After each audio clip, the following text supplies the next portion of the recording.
Hey, everybody. Welcome to the PathMonk Presents podcast. PathMonk is the AI for website conversions. With increasing online competition, over 98% of website visitors don't convert. The ability to successfully show your value proposition and support visitors in their buying journey separates you from the competition online. PathMonk qualifies and converts leads on your website by figuring out where they are in the buying journey and influencing them in key decision moments with relevant micro experiences like case studies, intro videos, and much more. Stay relevant to your visitors and increase conversions by 50% by adding PathMonk to your website in seconds, letting the artificial intelligence do all the work, and increase conversions by 50% while you keep doing marketing as usual. Check us out on pathmonk.com. Hey, everybody. Welcome back to the show. So today I'm excited to introduce our guest, Vidhi Bansal, who's coming to us from Autobrush. Vidhi, how are you doing today? Good, I'm doing good. How are you? I'm doing great. So being a growth expert at your business, I'm really interested to have you on the show and talk a little bit about the growth strategies that you've been putting in place for Autobrush. And to get things started, I thought we might get started with a little bit of like a basic question and talking a little bit about Autobrush, and in your own words, maybe tell us a little bit about the company, what you guys are doing, what sort of products you have, and give us the lay of the land. Well, thank you for having me on this podcast. This is a very interesting opportunity for us as well. However, about our company, which is called Autobrush, we are an innovative oral care brand. And the idea behind Autobrush was to change the way people brush, changing the whole brushing experience and make it more efficient and truly change the lives with cutting edge technology. We are a company who is very much focused upon our product. We take it very seriously and we continuously work on it to make it better, to make our customers, have a better experience. I think that would be the gist. Thank you very much. I know everyone's going to be brushing their teeth eventually, so why not try Autobrush, right? Yeah. To dive a little bit deeper, because this is a podcast all about growth and marketing and digital strategies, I kind of want to focus a little bit on your audience to begin with. So why don't you tell me about some of the benefits of your products, and maybe we can start there. Yeah, so our products basically benefit, our products is in generally is clinically proven and now certified by the American Dental Association that it cleans 5.1x better than your traditional manual brushes. So basically, everyone benefits from our brushes, be it women, men, kids. But if you still ask me to pick, I would still say that children, toddlers really benefit from it because they do not like brushing. They do not know the technique of it. Parents, for them, getting their children into brushing is a whole task, right?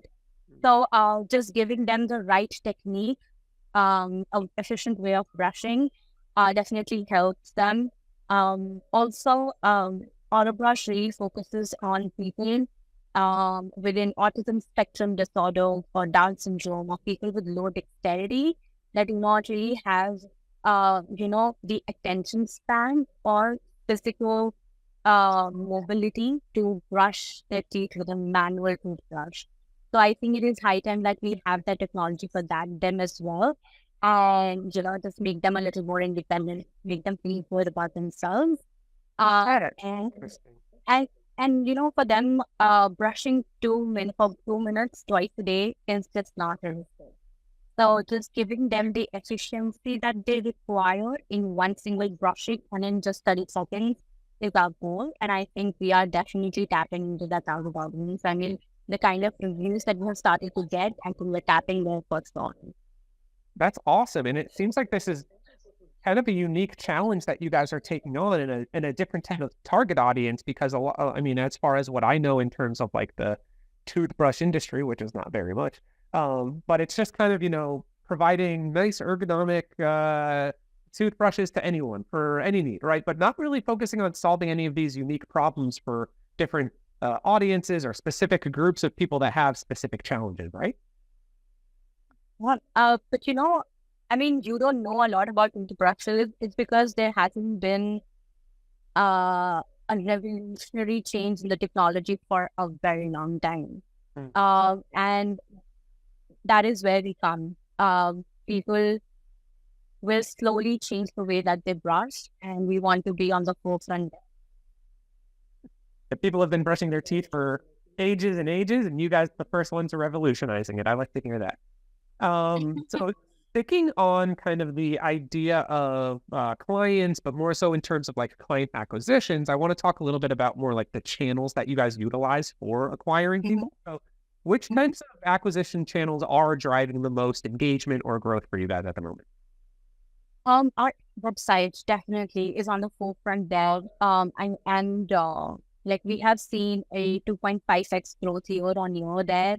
But we also have our mobile app and marketplace presence as well, which is growing quite holistically with the website. For Autobrush, the marketplace now has a revenue contribution of 25%. Last year, we only had 15%. So I think there is a lot of potential for us. We are reaching out to new customers, and apart from that, our team is doing wonders with organic and paid social media as well. We have gotten more consistent.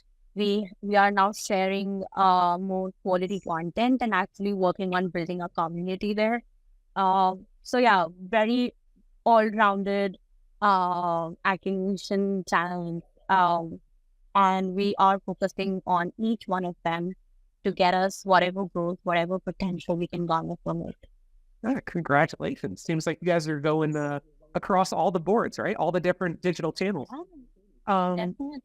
But I also know that you guys are kind of exploring into some of the different online marketplaces as well, right? It's not just going directly to the website. So in terms of things like Amazon, like a lot of e-commerce brands obviously trying to get as much of a presence on there as well. So what kind of role does Amazon or online marketplaces play in terms of like client acquisition aside from, driving traffic directly to the website? Like, do you feel that there's any sort of major strength or weakness in terms of Amazon for you guys? Definitely. I think it isn't an unpopular opinion that acquiring customers on your website is not an easy task, You really have to work on your marketing. You really have to reach out to people who might not have that much high intent. However, with marketplaces like Amazon, you already have a loyal customer base. And for that customer base, if you're not on Amazon, you're not legend, So apart from our website, what we are doing on Amazon is just trying to build customer trust for our brand. That because they're available on Amazon, okay, they might be legit. Let's buy them. So yeah, definitely that is happening for us. In terms of strengths, definitely the kind of customer traffic Amazon has really help us. You can directly, target your marketing ads to those people, work on high intent people. And on Amazon, people come where they have already really understood the product. They know what they want. They know what they don't want. Right. So that is there. We get Amazon trust, and also we get short delivery timelines. As a bootstrapped growing brand, we do not have, operational efficiencies in terms of how fast we can get the product to you. But Amazon helps us with that. They put our product to every corner of the state, and people just can get the product as soon as possible. So that really helps us. In terms of weaknesses, of course, the profit margins are not as strong as we get on our website. And we have creative limitations. I mean, you can do so much on your website when it comes to CRO. But with Amazon, we have huge limitations. You have to abide by their policies, by the development that they are doing on the back end, which is similar for everyone, right? Your product might need something specific, but you can't do that. So definitely that is a big limitation, and I hate that. I think that is the worst part of my job. But I do take a lot of inspirations from what we do on our website to just replicate it on Amazon as much as possible within the limitations that they are there. But yeah, and also a huge problem is our knockoffs. So because Amazon is a open marketplace, anybody can sell anything. We see a lot of Chinese knockoffs of our products who are just selling a non-efficient product, and which also hampers our brand image because people like mistake those products as genuine autobrushes. So I think that is one of the major weaknesses. We do, report them for infringement, but Amazon being Amazon, they just don't take them down because they think that their patent is not, is quite like strong enough to stand against us, but can't really do anything about it. We are taking legal action now to get them down, but yeah, comes with the trade, I guess. Yeah, it's one of those give and take benefits versus non-benefits about working on a place. Like you're going to get so much more brand exposure. It's going to kind of qualify you to your audience, saying you have such a great kind of presence on Amazon, but you also open yourself up to these types of opportunities and knockoffs as well. So yeah, kind of the give and take of the public marketplaces. I would totally agree. Moving on, I wanted to ask more so about like, you had talked about kind of like the CRO about what you can and cannot control on your website. But obviously on Amazon, you can control a little bit less. Are there any specific maybe like tips or methods that you might recommend when it comes to like getting more conversions on your Amazon listings? Yes, of course. I think what you should definitely do is understand market trends firstly, see what other sellers are doing, because if they have it on their listing, it might be working for them, right? So just try to understand what everybody is doing, replicate that. However, keep that in mind that you have to communicate your differentiation point, right? With a simple image which says us versus them, you can totally stand out between hundreds of similar products that you have or your customer has already been, has went through. So definitely go for market trends, but communicate what differentiates you. Another thing would be your ratings and reviews. It is very, very difficult to get positive reviews on Amazon. You really have to request your customer to drop you a lovely positive review.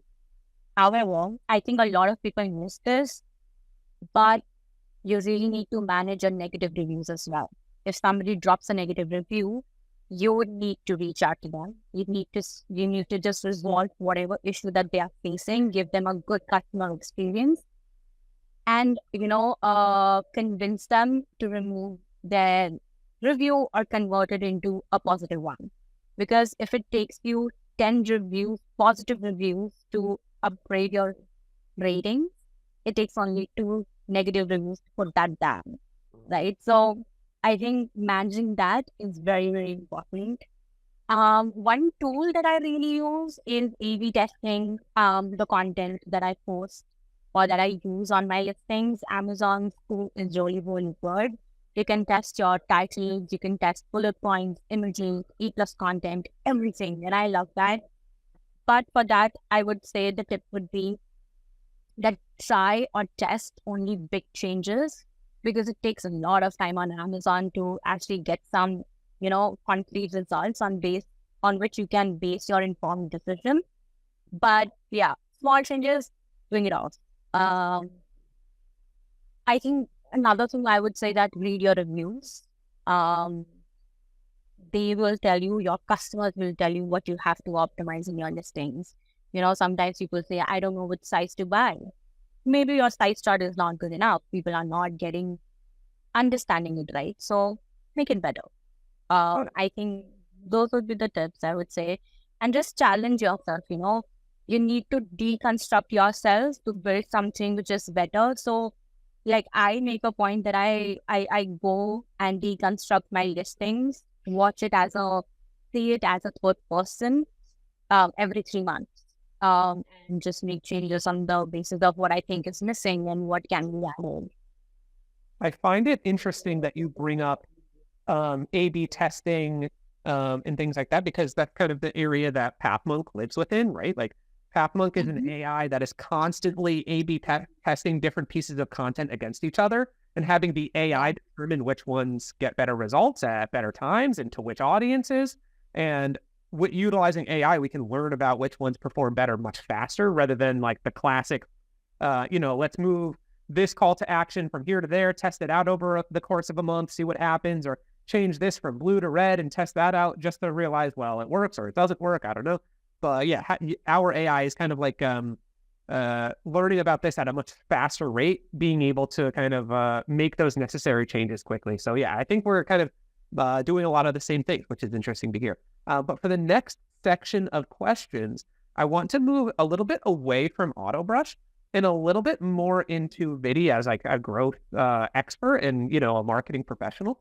So the next set of questions are going to be a little bit more tailored to you specifically.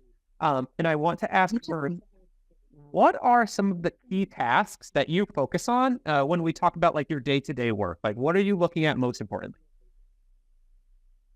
Well, okay. I think my day-to-day looks quite all over the place, honestly. But the majority of it is around the operations on marketplaces. So, like coordinating FBA shipments, keep working on the listing qualities, find gaps in your order fulfillment, improve customer experience on product pages. Just going on there, seeing what can be changed. So recently, if I give you an example, our variations were not looking really good. So, and that is a very bad customer experience if they don't see the variations quite clearly. And it is very easy to fix on Shopify and another website hosting websites. However, on Amazon, it's very, very tricky. It took me 2 months to spot variations on one of our listings, and now it is much better. And I could see the difference between our conversion rates now and then. So yeah, ops is something that I really work on. However, strategizing and forecasting is also another thing that I keep on doing. Forecasting on the basis of, forecasting how much inventory we would need in the upcoming quarter, and just strategizing how we can grow beyond the scope of operational efficiencies. But recently, I also started my training with our marketing team with Amazon PPC campaigns, and I think it has really elevated how I strategize. I now can understand how you can use your ad campaigns to improve sales for any particular product category, and I think it is super fun. Yeah, I think so as well. And also, when we're talking about like the PPC ads specifically on Amazon, the amount of data that you're able to grab so quickly, right, is something that's really, really helpful. Because if we're just talking about the website and it's coming in slowly, a little bit more organically, something like that, that's one thing. But when we're talking about the data that you can get from ads, where it's, somebody clicked, when did they click? Where did they click? What campaign got them to click? Like all of this stuff comes in so quickly and helps not just convert more people, but also I think provide some extra details and data into what you guys should be doing from your marketing strategies elsewhere, right? When we talk about targeting. So yeah. Definitely. And I think it is two ways for us. We do a lot of testing on Meta for our website. See, what kind of creatives are working for us, what kind of product is actually working for us. And we replicate that on Amazon as much as we can. And interestingly, very recently, we have started doing external marketing for our Amazon store. And that has also really worked out for us. Yeah. Good to hear it. Glad to hear it. Okay. And staying on kind of the theme of talking about Vidhi and what you are doing. I know that there's a lot of content out there, and everyone's always trying to like improve and learn and grow. But a lot of different people use, different avenues or different types of information to kind of improve upon themselves. But where do you go to kind of get smarter or learn, keep advancing yourself? I think Autobrush as a company really supports learning. And on our company Slack, we have so many, channels for learning, podcasts, newsletters. So everybody just posts whatever they are reading and whatever they find interesting. And I think that really keeps me well read.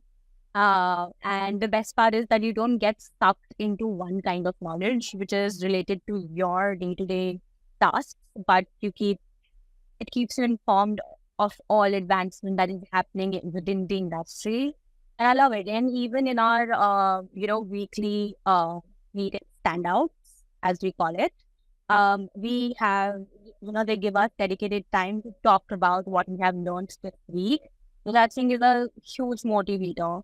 And Chris, our founder, he picks you out if you haven't learned anything new that week. So I think it is super, super fun. And that's how I keep myself informed.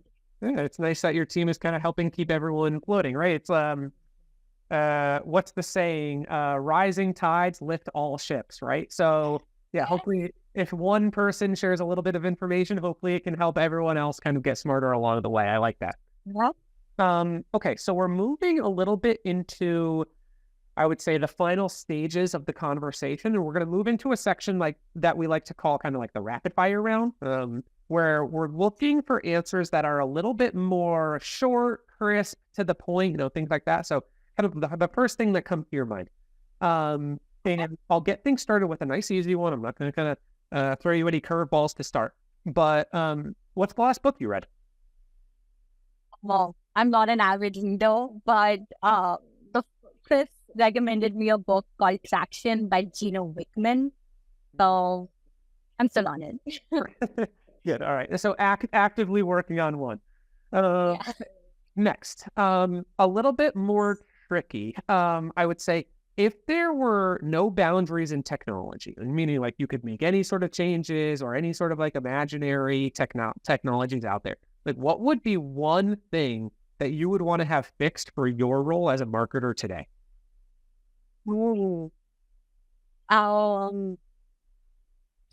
I think one thing that I really struggle with, so I think I would say cross-platform consistency, that if you update something on one platform, it should replicate on everywhere that you're selling. If you're making a change on your website, I would love to see that change in marketplaces without my intervention. I think that will solve a lot of problem in terms of information cohesion that should be there in every brand. Yeah. That's a good answer. Yeah. And I struggle with a lot of the same things as well. So I can totally appreciate that answer. Okay. The next question is, if there was one repetitive task that you could automate, what would that be? Creating FBA shipments. It's a repetitive task that you have to do every month, which I see can be automated. I just want somebody to put their minds to it. Good answer.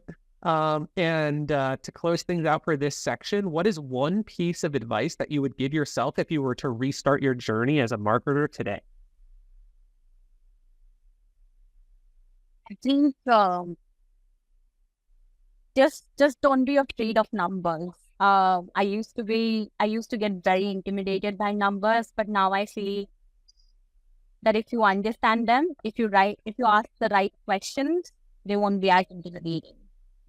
Good one. Yeah, the numbers always tell the truth, right? They always point you in the right direction. They tell you what needs to be fixed, what's working. I would totally agree. And I think at the beginning of marketing, sales, growth, everyone within this industry, they all look at the numbers and they get a little intimidated. But as you move forward in your career, this is the type of stuff. It's kind of like the stars, right? You follow the stars, and the numbers are your stars, and that's a really, really good answer. So there's one last question that I want to actually ask you, and it's kind of what we call the last word. And so before I ask it, I also just want to say, Vidhi, thank you so much for joining the show today. We really appreciated having you on the show. Autobrush seems like an excellent company, and I think anyone that's looking for any sort of toothbrush solutions, whether it's for yourself or your kids or anyone with any sort of specific physical challenges, please go check out Autobrush. But the last word is this. If someone forgets everything about the interview that they just watched, what is the one thing they should remember about Autobrush? That we make your smiles better. Try it out. Try it out once. That's very good. That's very good. Vidhi, thank you so much for joining the show today. We really, really appreciate it. I hope you have an awesome day.